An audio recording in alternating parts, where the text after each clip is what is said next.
তালাক হইয়া স্বামীর বাড়ি থেকে বাবার বাড়িতে এসেছো? তুমি মেয়ে, তুমি মহিলা, তালাকপ্রাপ্ত, তুমি তুমি বিধবা, তোমার স্বামী মারা গেছে। তাহলে তুমি একটা কাজ করবা, সারা দুনিয়ার কথা ভেবে তোমার সময়টা নষ্ট করবা না। সারা দুনিয়ার কথা ভেবে তোমার ইজ্জত যাবে, সম্মান যাবে, তার কথা ভেবে তুমি তোমার সময়টা নষ্ট করবা না। আমি আবারও বলছি, তুমি তোমার সময়টা নষ্ট করবা না। যে কোনো পরিস্থিতিতে তুমি প্রস্তুত হয়ে থাকবা। কারণ তুমি যে স্বামীর ঘর থেকে আসছো, অথবা তোমার স্বামী মারা গেছে, বিধবা হয়ে আসছো, তুমি দুইজন মানুষের, তিনজন মানুষের, চারজন মানুষের কটু কথার থেকে ঘরের মানুষ তোমাকে সবচাইতে বেশি, কাছের মানুষগুলো তোমাকে অপমান করবে তাড়াতাড়ি। কেন করবে জানো? তোমার স্বামী চলে গেছে বলে, তুমি ডিভোর্স নিছো বলে, তুমি স্বামী মারা গেছে বলে, তুমি বিধবা হইছো বলে। এই জন্য তোমাকে প্রতিনিয়ত ওই কথা না শুনে তুমি নিজের পায়ে সোজা হয়ে দাঁড়িয়ে যাও। আর যাই হোক, কারো কথা ভাববা না, নিজের কথা ভাববা। কারণ তোমার সামনে এগিয়ে যাইতে হবে, পথগুলো পাড়ি দিতে হবে। না হলে তোমার এমন কথা শোনাবে, আগেই আমার মা বলবে, মানে তোমার মা আগে বলবে, এ মরতে পারস না, স্বামীর ঘরটাও খাইছস, আবার আয়া পড়ছস আমার উপরে। মাও কিন্তু স্বামীর ঘর করে। অতএব এই কথা বলার আগে, মার বলার আগে আগে ভাইয়ের বউ বলবে, ভাইয়ের বউর সাথে বড় বোন বলবে, বড় বোন ছোট বোন বলবে, পাড়াপড়শি বলবে, কাছের মানুষ বলবে, দূরের মানুষ বলবে। অতএব ওইসব ধরনের মা বাবার কাছ থেকে তুমি তোমার নিজের পায়ে দাঁড়াইতে উঁচু লেভেলে উঠতে থাকো।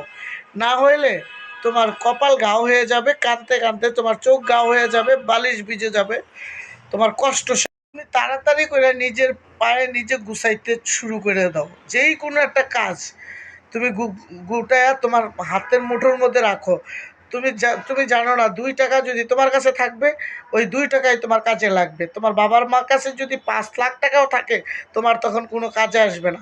যদি তুমি 5টা টাকা চাইবা, তখন তোমাকে বলে, স্বামীর ঘরটা খাইয়া আইসস, এখন আমার ঘরটা, সংসারটা নষ্ট করার জন্য আমার উপরে পড়ছস। তোমাকে এই কথা বলবে। আগে কি কামাবা? মানে কামাও, আগে মানে কামাবা, তারপরে তুমি তোমার লক্ষ্যতে পুষবা। আবার কোনো ছেলেরা কাছে আইসা প্রেমে পড়া তুমি আবার বাকি জীবনটা নষ্ট করবা না। তোমার একটাই কাজ, তোমার লক্ষ্য একটাই, তোমার রাস্তা পাড়ি দিতে হবে, তুমি সামনে এগিয়ে যেতে হবে। আর যদি তুই একটা বাচ্চা থাকে, তাহলে তো কোনো কথাই নাই, পিছনের দিক ফিরা তাকাবা না, সামনের দিক ফিরা তাকাবা, যে সামনে আমি রাস্তাগুলো কিভাবে পাড়ি দিব, সামনের রাস্তাগুলো আমার জন্য সোজা হবে না কঠিন হবে। তুমি শিক্ষা নিবা। তুমি ওই যে আসছো বাবার বাড়ি থেকে, কোনায় বসে কানবা, ওই চিপায় বসে কানবা, ভাত চাইতে গেলে মা ভাত দিবে না, সবাই মিলে ভাত খাইতেছে, তোমাকে ডাক দিবে না। কি বলবে জানো? থাকবে, ওর মনটা খারাপ, ওই পয়সা পয়সা কান্দো, তোমাদের খাওয়া তোমরা খাইয়া যাও গা। যদিও কেউ ডাক দিতে চায়, মা কিন্তু এই ডায়লগটা মারবে, বাইর বউরা কিন্তু এই ডায়লগটা মারবে। সেই ডায়লগটা মারার সুযোগ সুবিধা কোনোটাই দিবা না। তুমি সেই স্বামীর ঘরটা এসে পড়ছো, তোমার হয়তো তোমার জীবনে এটা তোমার একটা হুচুট খাওয়ার রাস্তা ছিল, তুমি হুচুট খাইছো, আইসা পড়ছো। সবাই সবার ঘর করতে পারে না, সবাই সুখী হইতে পারে না, সবাই না চাইলেও কিছু করতে পারে না। তাই বলছি, পিছনের দিক তাকাবা না। তুমি তাতে কি হয়েছে, স্বামীর ঘর তাই এসে পড়ছো, তুমি কোনো জায়গাতে পয়সা যাও নাই, সে তোমার রাখে নাই, তোমার ভালো লাগে নাই, তুমি খাও নাই, চলে আসছো। ভালো মন্দ দুই জিনিস, যে তরকারি একবার মজা না লাগে, ওই তরকারি দ্বিতীয়বার কেউ খায় না। ঠিক এরকম, স্বামী যখন একবার ডিভোর্স দিয়ে দেয়, বা স্বামী ডিভোর্স দাও আর তুমি ডিভোর্স দাও, ভালো লাগে না বিদেই তুমি চলে আসছো। হয়তো স্বামী ঘর করার চেষ্টা তুমি অনেকটাই করছো, কিন্তু করতে পারো না। কিন্তু কোনো মেয়েরা এমনি এমনি স্বামীর ঘর ছেড়ে হট করে আসে না, অনেক ধৈর্য ক্ষমতার পরেই ওই মেয়েটা বাবার বাড়িতে আসে। ওই বাবা মাকে চান্স দিবা না, সুযোগ দিবা না কোনো কথা বলার। তুমি একটা কাজ জুটিয়ে নিবা, যেখানে থাকো, যে পরিস্থিতিতে থাকো, তোমার কাজটা তুমি যে তোমার পরিমাণে তুমি একটা কাজ জোগায় নিবা। যদি তোমার 5টা টাকা লাগলে তুমি ভাইঙ্গা কিছু একটা করতে পারো, তোমার মানে কারো কাছে না চাওয়া লাগে। যদি চাও তাইলে তো হয়েছেই, কথা তো শুনতে হবে। স্বামীর ঘর খাইছস, আবার এই আমার ঘরটা নষ্ট করছস, আবার আমার উপর পড়ছস, তো লজ্জা করে না, তো শরম করে না? স্বামীর বাড়িতে আইসস, আবার আমার তা হাত পাতস। এই কথাগুলো কোনো মেয়ে যেন না শোনো। কোনো মেয়ে না শোনো, কাজ করবা, কর্ম করবা, সামনে এগিয়ে যাবা, তোমার লক্ষণ একটাই থাকবে, সামনে এগিয়ে যাওয়ার। আবার কোনো ছেলে পাইলে হট করে তার প্রেমে পড়ে যাও না, কারণ তুমি এক ঘরের তো আসছো, মনে রাখবা তোমার অন্তরের গাও এখনও শুকায় নাই। তোমার কখনো যদি তোমার অন্তরের ঘাও শুকায়া যায়, তাহলে চিন্তা ভাবনা করবা যে আমি দ্বিতীয় বিয়ে করতে পারবো কি পারবো না। শরীরে জোর রাখবা, শক্তি রাখবা, সাহস রাখবা। যদি মনে করো না বিয়ের দরকার নাই, বিয়ে করার আর লাগবে না, তাহলে তুমি তোমার মতন করে চলবা, তুমি তোমার মতন করে রাজা হয়ে থাকবা। তুমি কারো কাছে হাত পাতবা না, হাত পাতার আগেই তুমি তোমার রাস্তা একদম ক্লিয়ার করে হালাইবা। এক জায়গায় কাজে লাগো, ঘরে বসে সেলাই মেশিন আনো, একটা কাজ শিখো, বা টেইলারের ঘরে যে কাজ শিখো। অনেক কাজ আছে আমাদের দেশে, কারো বোঝা হয়ে থাকবে না। মনে রাখবা, স্বামীর ঘরতে যদি মেয়ের আসে, যে না পারে তেও বলে, ঘরের মানুষ বলে, পাড়াপুরুষি বলে, পাশের মানুষ বলে, ছোটো ছোটো পোলাপাইনেরাও বলে। কেন বলে জানেন? ওই যে ওরা ওদের সামনে গবেষণা করে, হ্যাঁ অমুক স্বামী অমুক আইসা পড়ছে স্বামীর ঘরতে, কয়দিন আর বইয়া খাইবো, কয়দিন আর বইয়া খাইবো, এগুলো আবার ছোটো পোলাপাইনে শুনি না। তোমার একটা কথা যাই না রাখবা, তুমি বাবার বাড়িতে কথা শোনার জন্য কিন্তু তুমি প্রস্তুত থাকবা না। মনে রাখবা, তোমার জীবন, তোমার লাইফ, তোমার জীবনটা কাটাই দিবা তোমার, তোমার জীবনটা কেউ গুছাই দিব না, তোমার জীবনটা তুমি গুছাইয়া নিতে হবে। কারণ তুমি একটা ঘর থেকে আসছো, হয় বিধবা হয়ে আসছো, না স্বামী মারা গেছে ওখান থেকে আসছো, কিন্তু তোমার রাস্তাটা তুমি ভালোভাবে খুঁজে বাইর করতে হবে। তোমার রাস্তাটা কেউ খুঁজে দিবে না। তোমার জন্য এখন বিয়ে শাদী তোমার বাবা মা কী ধরনের আনবে জানো? ওই 80 বছরের বুড়া, 60 বছরের বুড়া, 4-5টা পোলাপাইন আছে, বুড়ার কাছে গছাইয়া দিব আপনারে।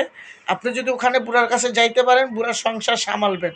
বুড়া আপনার ভালোবাসা বুঝুক স্যার না বুঝুক, তাদের মাথার বোঝা তো চলে গেল। এই জন্য তারা দেখবেন ঘটকরা এমনভাবে কইব, আপনি কিন্তু হয়তো বিয়া বিয়া ছেলে মেয়ে নাও হইতে পারে, বা দুই একটা থাকতে পারে, আপনার বয়স বেশি হয়নি, আপনার পরিবার আপনি বোঝা মনে কইরা 60 বছরের পুরুষ দেখবো আপনার লেগা, 70 বছরের পুরুষ দেখবো, মানে বুড়া বুড়া বুড়া মানে বুড়া পুরুষ ধরে লই আইব। হ্যাঁ, আইন আপনার কোনো মতে ওর কাছে ধরাইয়া দিব। আপনি বুড়ার কাছে গেলে তো আপনার জীবন এমনি শেষ। ঠিক আছে, কোনো দিন পিছনে পা দিবেন না। যেখান থেকে একবার আঘাত খেয়ে আসেন, ওই আঘাত যদি শুকায়, মনে করেন যে না আমি বিয়ে করব বা বিয়ে শাদী করবো, দেখে শুনে আবার একটা বিয়ে করছে বউ মরে গেছে এরকম দেখে করবেন। আপনি যত্ন পাবেন, ভালোবাসাও পাবেন, সমানে সব কিছু পাবেন। তো ভিডিওটা আমার আজ এই পর্যন্তই। যদি কোনো ভুল ত্রুটি করে থাকি ক্ষমা করে দিবেন। আর আমার সত্যি হইলে কথাগুলো আমার কমেন্টে এসে আমার অবশ্যই জানাই যাবেন। আর বেশি বেশি করে আমার চ্যানেলটাকে সাবস্ক্রাইব করে দিবা, আর শেয়ার করে দিবা সবার কাছে, যেন আমার ভিডিওটা পুষছে।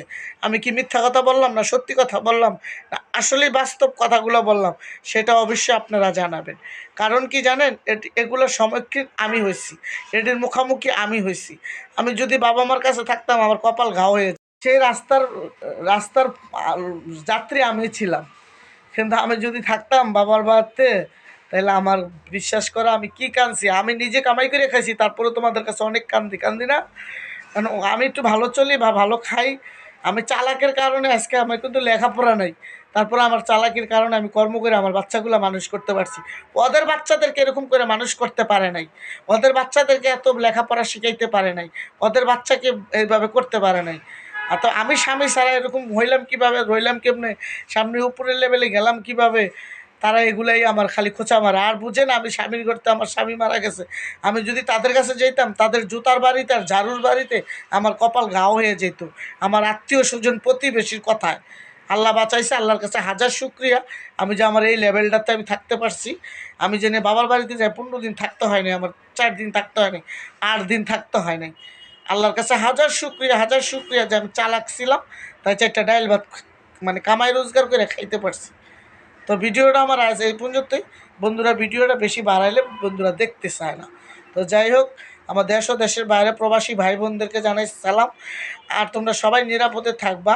আমার প্রবাসী ভাই বোনেরা সবসময় নিজের মতো কাজ করে রান্না বাড়া করে খাবা, নিজের যত্ন নিবা, নিজের জন্য কিছু পয়সা রেখে দিবা। সব পয়সা নিজে না খায় মা বাবাকে দিয়ে দিও না। মা বাবার অভাব সারা বছর থাকবে, তাই বলে তোমার কলিজা কাইটা দিয়ে দিবা না। বাবা মার অভাব সারা বছর দেখাবে। আমি এগুলো এই রাস্তার যাত্রী, আমি এগুলার এই রাস্তার যাত্রী, এই প্রতীকের রাস্তার যাত্রী, আমি এই প্রতীকের প্রতীক। আমি কখনো টাকা পয়সা গুনাইবেন না, এত লাখ টাকা বেতন পাই, এত লাখ টাকা বেতন পাই, যে যেখান থেকে আমার ভিডিওটা দেখছেন সত্যি কথা হইলে কমেন্টে এসে জানাবেন। নিজের জন্য রাখবেন, নিজের জন্য কিছু করবেন, নিজের যেটা খাইতে মনে চাবে খাবেন, আপনার কাপড় চোপড় পরবেন, নিজের জন্য তো রাখবেন, নিজের জন্য খাবেন, আর নিজের শরীরের যত্ন নেবেন, নিজের যেটা করতে মন চাইছে ওইটা করবেন। বাবা মার কাছে কখনো বলবেন না আমি এত লাখ টাকা কামাই, এত লাখ টাকা কামাই। বাবা মার যদি ছোট ছোট 2-3টা ছেলে মেয়ে থাকে, আরও 2-3টা ভাই বোন থাকে, ওদের জন্য সারাক্ষণ আপনার কানের মাঝে জ্বালাপালা করবো, আজকে এটা নাই, কালকে ওটা নাই, কালকে এটা নাই, এটা নাই। টাকা দিয়েছেন এই সপ্তাহ, পরের সপ্তাহ তার অভাব লাগেই থাকে। তো এই টাকা দিয়েছেন এই সপ্তাহ, ওই সপ্তাহ তার অভাব লেগে থাকে। বাবা মার অভাব যাবে না, কারণ জানে তো আপনি মাল কামাইতেছেন, মাল আপনার কাছে চাইলেই পাওয়া যাবে মাল, বুঝছেন? এই জন্য নরম পায় যারে বেড়া ধরে তারে।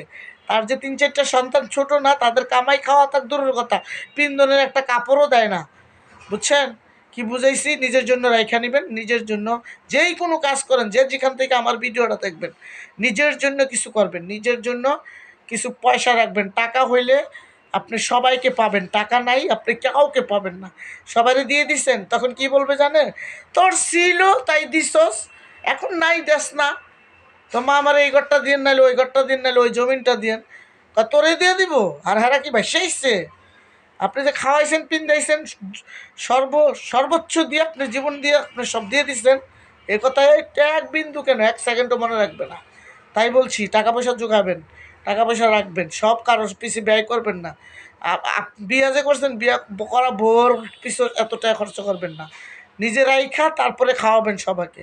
মনে রাখবেন, পয়সা থাকলে আপনার ওয়াইফও আপনাকে ছেড়ে যাবে না, আর পয়সা না থাকলে আপনার ওয়াইফও আপনার ছেড়ে চলে যাবে, পয়সা না থাকলে স্বামীও চলে যাবে। টাকা থাকলে, পয়সা থাকলে সবাই আপনাকে রাখার চেষ্টা করবে। ভিডিওটা আজ এই পর্যন্তই, আর বাড়াবো না। আমার প্রবাসী ভাই বোনদের সবাইকে সালাম জানিয়ে আমার ভিডিওটা এখানে শেষ করছি। তো আসসালামু আলাইকুম। সবাই ভালো থাকবেন, নিরাপদে থাকবেন, আমার জন্য দোয়া করবেন, আমি আপনাদের জন্য দোয়া করব। নিজের জন্য তো রাখবেন, নিজের জন্য খাবেন, আর নিজের শরীরের যত্ন নেবেন, নিজের যেটা করতে মন চাইছে ওইটা করবেন।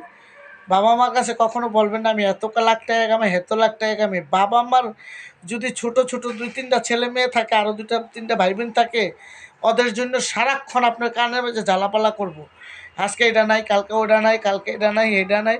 টাকা দিয়েছেন এই সপ্তাহ, পরের সপ্তাহ তার অভাব লাগেই থাকে।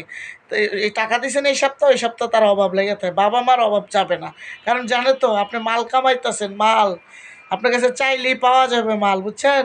এই জন্য নরম পায় যারে বেড়া ধরে তারে। তার যে 3-4টা সন্তান ছোট না, তাদের কামাই খাওয়া তার দূরের কথা, পিন্দনের একটা কাপড়ও দেয় না, বুঝছেন? কি বুঝাইছি? নিজের জন্য রাইখা নেবেন, নিজের জন্য যেই কোনো কাজ করেন, যে যেখান থেকে আমার ভিডিওটা দেখবেন, নিজের জন্য কিছু করবেন, নিজের জন্য কিছু পয়সা রাখবেন। টাকা হইলে আপনি সবাইকে পাবেন, টাকা নাই আপনি কাউকে পাবেন না। সবাইকে দিয়ে দিচ্ছেন, তখন কি বলবে জানেন? তোর ছিল তাই দিছস, এখন নাই দেস না। তো মা আমার এই ঘরটা দিয়ে নাইলে ওই ঘরটা দিয়ে নাইলে ওই জমিনটা দিয়ে তোরে দিয়ে দিব। আর হারা কি ভাই সেইছে? আপনি যে খাওয়াইছেন, পিন্দাইছেন, সর্বোচ্চ দিয়ে আপনি জীবন দিয়ে আপনি সব দিয়ে দিচ্ছেন, এ কথায় এক বিন্দু কেন 1 সেকেন্ডও মনে রাখবে না। তাই বলছি টাকা পয়সা জোগাবেন, টাকা পয়সা রাখবেন, সব কারোর পিছিয়ে ব্যয় করবেন না। বিয়া যে করছেন, বিয়া করা ভোর পিছু এত টাকা খরচ করবেন না।